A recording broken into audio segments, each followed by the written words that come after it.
အားလုံးပဲမင်္ဂလာပါခင်ဗျာကျွန်တော်ဒီနေ့ပြပြပေးမှာတော့ကျွန်တော် Android TV နဲ့ Android Auto ချိတ်ဆက်အသုံးပြုနည်းကိုပြပြပေးမှာဖြစ်ပါတယ်ပထမဆုံးအနေနဲ့ကတော့ကျွန်တော် Android Auto ချိတ်မဲ့ဖုန်းက Global version ဖြစ်ဖို့လိုမှာဖြစ်ပါတယ်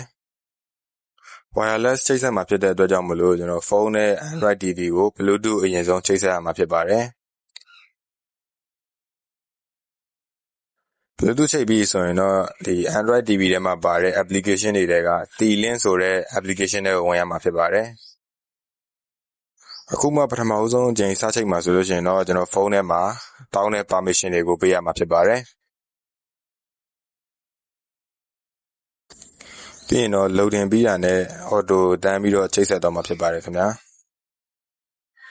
ချိတ်ဆက်ပြီးတော့ရင်ဆိုရင်တော့ကျွန်တော်တို့ပထမဆုံးအနေနဲ့ဒီ Android TV ပေါ်မှာ Google Map ကိုအသုံးပြုလို့ရမှာဖြစ်ပါတယ်တခြားအသုံးပြုလို့ရတဲ့ function တွေကတော့ကျွန်တော်ဖုန်းထဲကိုဒီ Viber တို့ WhatsApp တို့ကနေပြီးတော့message ဝင်လာလို့ရှိရင် TV ပေါ်မှာလာပြီးတော့ပြပေးမှာဖြစ်ပါတယ်ဒါအပြင် YouTube Music တို့ Spotify တို့လို Music application တွေကိုလည်းကျွန်တော်ဖုန်းထဲကနေတဆင့်ဒီ Android TV ပေါ်မှာလာပြီးတော့အသုံးပြုနားထောင်လို့ရမှာဖြစ်ပါတယ်Android Auto ရဲ့နောက်ထပ်အားသာချက်တစ်ခုကတော့ကျွန်တော်ဒီ voice control နဲ့ဖုန်းခေါ်တာတွေကျွန်တော်ဖုန်းချတာတွေအပြင်တချင်း music တချင်းရွေးတာတွေ